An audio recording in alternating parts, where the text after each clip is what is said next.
We the Phoenix. வணக்கம். இன்னைக்கு நாம நம்ம மாநில அரசாங்கம் எப்படி இயங்குதுன்னு பார்க்க போறோம். அதுக்கு அடிப்படையா இருக்கிற சட்டப்பிரிவு 168 பத்தி தான் இன்னைக்கு நம்மளோட முழு அலசலம். வாங்க, இதுக்குள்ள என்ன இருக்குன்னு சிம்பிளா தெளிவா பார்க்கலாம். நீங்க என்னைக்காவது யோசிச்சிருக்கீங்களா நம்ம மாநில சட்டமன்றம்னா என்ன? வெறும் கவர்னர் எம்எல்ஏக்கள் மட்டும்தானா? இல்ல அதுக்குள்ள வேற என்னென்ன இருக்கு? இந்த கேள்விக்கான பதில தான் இன்னைக்கு நாம பார்க்க போறோம். அந்த கேள்விக்கான பதில் வேற எங்கேயும் இல்ல, நம்ம இந்திய அரசியலமைப்பு சட்டத்திலே இருக்கு. குறிப்பா சொல்லணும்னா சட்டப்பிரிவு 168 தான் இதுக்கு ஒரு ப்ளூ பிரிண்ட் மாதிரின்னு வச்சுக்கோங்களேன். சோ சட்டப்பிரிவு 168 என்ன சொல்லுதுன்னா ரொம்ப சிம்பிள். இந்தியால இருக்கிற ஒவ்வொரு மாநிலத்துக்கும் கண்டிப்பா ஒரு சட்டமன்றம் இருக்கணும்னு சொல்லுது. இதுதான் நம்ம மாநில அரசாங்கத்தோட முழு அமைப்புக்கும் அஸ்திவாரமே. ஓகே, ஒவ்வொரு மாநிலத்துக்கும் ஒரு சட்டமன்றம் இருக்கணும்னு சொல்லியாச்சு. ஆனா அந்த சட்டமன்றத்துல யார் யாரெல்லாம் இருப்பாங்க? அதோட முக்கிய அங்கங்கள் என்னென்ன? வாங்க அதை இப்ப பார்க்கலாம். ஒரு மாநில சட்டமன்றம்னு எடுத்துக்கிட்டா அதுல 3 முக்கிய பகுதிகள் இருக்கலாம். 1 ஆளுநர், அதாவது நம்ம கவர்னர். 2வது சட்டமன்ற பேரவை, இதுதான் கீழவை. நாம ஓட்டு போட்டு தேர்ந்தெடுக்கிற எம்எல்ஏக்கள்லாம் இங்கே தான் இருப்பாங்க. 3வதா ஒன்று இருக்கு, அது சட்ட மேலவை, அதாவது மேலவை. ஆனா இங்க ஒரு முக்கியமான விஷயம், இந்த மேலவை எல்லா மாநிலங்கள்லயும் இருக்காது, சில மாநிலங்கள்ல மட்டும்தான். இந்த மேலவை சில மாநிலத்துல இருக்கு, சிலதுல இல்லைன்னு சொன்னேன் இல்லையா? இதனால தான் இந்தியாவுல சட்டமன்றங்கள் 2 வகையா பிரியுது. ஒன்னு ஓரவை, இன்னொன்னு ஈரவை. இப்ப பாருங்க, ரொம்ப சிம்பிளா புரிஞ்சுக்கலாம்.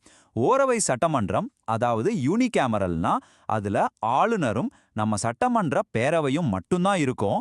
ஆனா ஈரவை சட்டமன்றம், அதாவது பைகேமரல்னா அதுல ஆளுநர், பேரவை கூடவே அந்த சட்ட மேலவையும் இருக்கும். அவ்வளவுதான் வித்தியாசம். சிம்பிள் இல்லையா?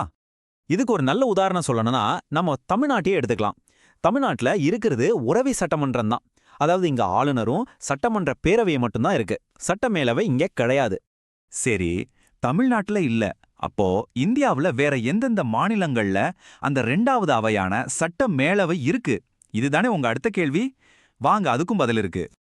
இப்போதைக்கு இந்தியால வெறும் 6 மாநிலங்கள்ல மட்டும்தான் ஈரவை சட்டமன்றம், அதாவது அந்த சட்ட மேலவை இருக்கு. ஆமாங்க, ஜஸ்ட் 6 ஸ்டேட்ஸ் தான். இந்த 6 மாநிலங்களையும் எப்படிங்க ஞாபகம் வச்சுக்கிறது? குறிப்பா எக்ஸாம்ஸ்க்கு படிக்கிறவங்களுக்கு இது ரொம்ப முக்கியம் இல்லையா?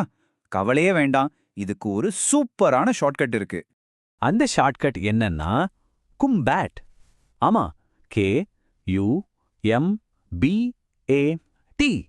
இந்த ஒரு வார்த்தை ஞாபகம் இருந்தா போதும், அந்த 6 மாநிலங்களும் உங்க விரல் நுனியில இருக்கும். வாங்க, அந்த கும்பேட்ல என்னென்ன இருக்குன்னு பாத்துரலாம்.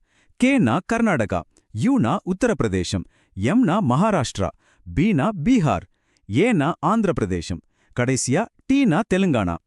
பாத்தீங்களா, இந்த 6 மாநிலங்கள்ல மட்டும்தான் சட்ட மேலவை இருக்கு. ரொம்ப யூஸ்ஃபுல்லான டிப் இல்லையா இது? சரி, எல்லாத்தையும் பார்த்தாச்சு. கடைசியா உங்களை யோசிக்க வைக்கிற ஒரு கேள்வியோட இந்த பதிவை முடிக்கலாம்னு நினைக்கிறேன். இந்தியாவுல பெரும்பாலான மாநிலங்கள்ல இந்த மேலவை இல்லாதப்போ இந்த 6 மாநிலங்களுக்கு மட்டும் இது உண்மையிலே அவசியமா? ஒரு சட்டத்தை தீர ஆலோசிக்க இது உதவுதா, இல்ல இது ஒரு தேவையான செலவுன்னு நினைக்கிறீங்களா? இதோட பிளஸ் என்ன, மைனஸ் என்ன, இத பத்தி நீங்க என்ன நினைக்கிறீங்கன்னு யோசிச்சு பாருங்க. Thank you for watching. Don't forget to subscribe, like, share, and comment.